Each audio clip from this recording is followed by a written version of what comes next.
വിഷ്ണു ഗുരുർദേവോ മഹേശ്വരഃ ഗുരു സാക്ഷാത് പരം ബ്രഹ്മ തസ്മൈ ശ്രീ ഗുരവേ നമഃ. എല്ലാവർക്കും നമസ്കാരം. പ്രിയമുള്ള പഠിതാക്കളെ, ഇന്ന് നമ്മൾ ദൈവദശകം കൃതിയിലെ 5-ാമത്തെ ശ്ലോകമാണ് പഠിക്കാൻ പോകുന്നത്. 4 ശ്ലോകങ്ങൾ അന്വയാർത്ഥം, സാരാംശം ഉൾപ്പെടെ എല്ലാ കാര്യങ്ങളും നിങ്ങൾ പഠിച്ചു. 5-ാമത്തെ ശ്ലോകം നമുക്കിന്ന് പഠിക്കാം. ശ്രദ്ധിക്കുക. നീയല്ലോ സൃഷ്ടിയും സ്രഷ്ടാവായതും സൃഷ്ടിജാലവും, നീയല്ലോ ദൈവമേ സൃഷ്ടിക്കുള്ള സാമഗ്രിയായതും. നീയല്ലോ സൃഷ്ടിയും സ്രഷ്ടാവായതും സൃഷ്ടിജാലവും, നീയല്ലോ ദൈവമേ സൃഷ്ടിക്കുള്ള സാമഗ്രിയായതും. ഇവിടെ മഹാഗുരു നമുക്ക് തരുന്ന അറിവ് ഈ പ്രപഞ്ചത്തെക്കുറിച്ച് എല്ലാവരും നന്നായിട്ട് മനസ്സിലാക്കുവാൻ വേണ്ടി വലിയൊരു അറിവാണ് തരുന്നത്. സൃഷ്ടിയും സ്രഷ്ടാവും സൃഷ്ടിജാലവും എല്ലാം ഒന്ന് തന്നെ എന്ന് പറഞ്ഞുകൊണ്ട് നമ്മൾ ഓരോരുത്തരും തമ്മിലുള്ള, ദൈവം ഉൾപ്പെടെ ഓരോരുത്തരും തമ്മിലുള്ള വേർപെടുത്താൻ പറ്റാത്ത ബന്ധം ഗുരു ഉദാഹരണ സഹിതം നമുക്ക് മനസ്സിലാക്കി തരികയാണ്. നീയല്ലോ സൃഷ്ടി. തുടങ്ങുന്നത് അങ്ങനെയാണ്. ദൈവമേ, നീയല്ലോ സൃഷ്ടി. സൃഷ്ടി എന്ന് പറയുമ്പോൾ ഒരു വസ്തു ഉണ്ടാക്കുന്നതിനുള്ള പ്രയത്നത്തെയാണ് ഇവിടെ സൃഷ്ടി എന്ന് പറയുന്നത്. എന്ന് പറഞ്ഞാൽ മുൻപില്ലാതിരുന്ന ഒരു വസ്തു, അതിനെ ഉണ്ടാക്കുന്ന ആ ഒരു പ്രവർത്തനത്തെ സൃഷ്ടി എന്ന് പറയുന്നു. നീയല്ലോ സ്രഷ്ടാവ്. സ്രഷ്ടാവ് എന്ന് പറഞ്ഞു കഴിഞ്ഞാൽ സൃഷ്ടി നടത്തുന്നത് ആരാണോ അതാണ് സ്രഷ്ടാവ്. വീണ്ടും പറയുന്നു, സൃഷ്ടിജാലവും, സൃഷ്ടിക്കപ്പെട്ട് കാണുന്ന എല്ലാം. അവിടെ യാതൊരു വ്യത്യാസവുമില്ല. എന്തൊക്കെയാണോ മുൻപില്ലാതിരുന്നത് അതൊക്കെ സൃഷ്ടിക്കുന്ന സ്രഷ്ടാവിനാൽ സൃഷ്ടിക്കപ്പെട്ട് കാണുന്നതെല്ലാം സൃഷ്ടിജാലമാണ്. പിന്നെ പറയുന്നു, സൃഷ്ടിക്കുള്ള സാമഗ്രി. സൃഷ്ടിക്കുന്ന സാമഗ്രി എന്ന് പറയുമ്പോൾ ഒരു വസ്തു അല്ലെങ്കിൽ ഒരു ജീവൻ, അതിനെ സൃഷ്ടിക്കണമെങ്കിൽ അതിനെ സാമഗ്രി വേണം. ഇവിടെ ഞാൻ ജീവൻ എന്ന് പറയുന്നത് ശരീരത്തെ നിലനിർത്തുന്നതിനാവശ്യമായ ജീവൻ എന്നേ ഉദ്ദേശിച്ചുള്ളൂ.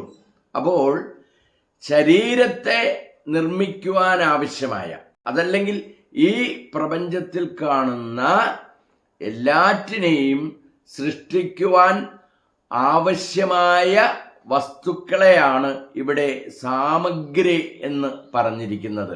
അപ്പോൾ സാമഗ്രി എന്ന് പറഞ്ഞാൽ എന്തൊക്കെയാണെന്ന് നമുക്ക് ഒന്ന് പരിശോധിച്ച് നോക്കാം. ഇപ്പം മനുഷ്യനെ അല്ലെങ്കിൽ ജീവജാലങ്ങളെ സൃഷ്ടിക്കണമെങ്കിൽ 5 ഭൂതങ്ങൾ വേണം.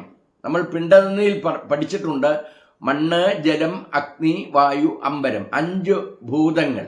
5 ഭൂതങ്ങളാണ് എല്ലാ ജീവനുകളിലും കുടികൊള്ളുന്നത് എന്ന് നാം മനസ്സിലാക്കണം. അപ്പോൾ ഇവിടെ ദൈവത്തിനോട് നമ്മൾ പറയുകയാണ്, ദൈവമേ നീ ആരാണ്? നീ സൃഷ്ടിയാണ്.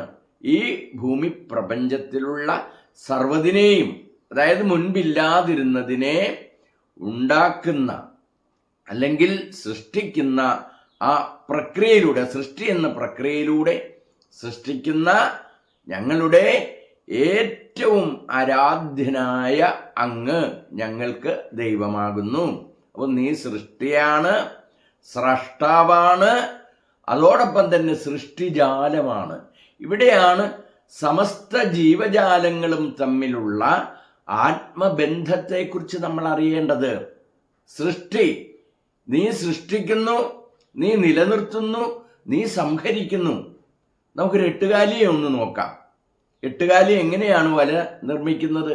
അതിൻ്റെ ഉള്ളിലുള്ള നൂല് അത് സ്വയം പുറത്തേക്കെടുത്ത് മനോഹരമായ ഒരു വല കെട്ടി ആ വല ഉപയോഗിച്ച് തൻ്റെ ആഹാരം ഒക്കെ സമ്പാദിച്ച് അത് കുറേ നാള് നിലനിന്ന് കഴിയുമ്പോൾ വീണ്ടും എന്ത് ചെയ്യുന്നു? ആ വല സ്വയം ഉള്ളിലേക്ക് വലിച്ചെടുക്കുന്നു. മനസ്സിലാവുന്നുണ്ടോ?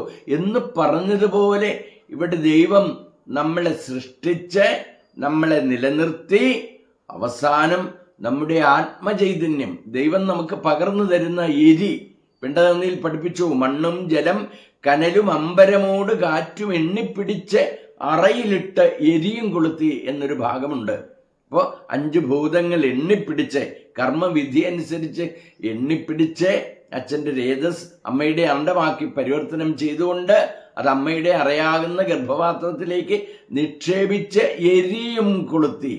ആ എരി എന്ന് പറയുന്ന ചൈതന്യമാണ് നമ്മളെ ഈ ഭൂമി പ്രപഞ്ചത്തിൽ നിലനിർത്തുന്നത്, നാം ഇവിടെ ജീവിക്കുന്നത്. അതല്ലെങ്കിൽ നമ്മുടെ ശരീരത്തിന് നിലനിൽക്കാൻ ആവശ്യമായ ശക്തി ലഭിക്കുന്നത് എരിയിൽ നിന്നാണ്. നമ്മൾ പ്രാണൻ എന്നൊറ്റ വാക്കിൽ പറയുന്നു.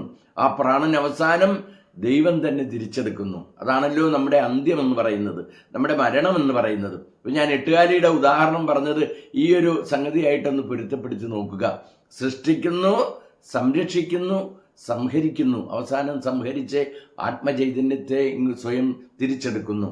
അപ്പോൾ നമ്മുടെ ഈ ജീവിതം എല്ലാവരും തമ്മിൽ ഒന്ന് പരിശോധിച്ച് നോക്കുമ്പോൾ എല്ലാവരും തമ്മിൽ ബന്ധമുണ്ട്, എല്ലാവരും തമ്മിൽ ആത്മബന്ധമുണ്ട്, വേർപെടുത്താൻ പറ്റാത്ത ബന്ധമുണ്ട്. അതുകൊണ്ടാണല്ലോ മഹാഗുരു നമ്മളെ ഓർമ്മിപ്പിച്ചത് എല്ലാവരും ആത്മസഹോദരർ.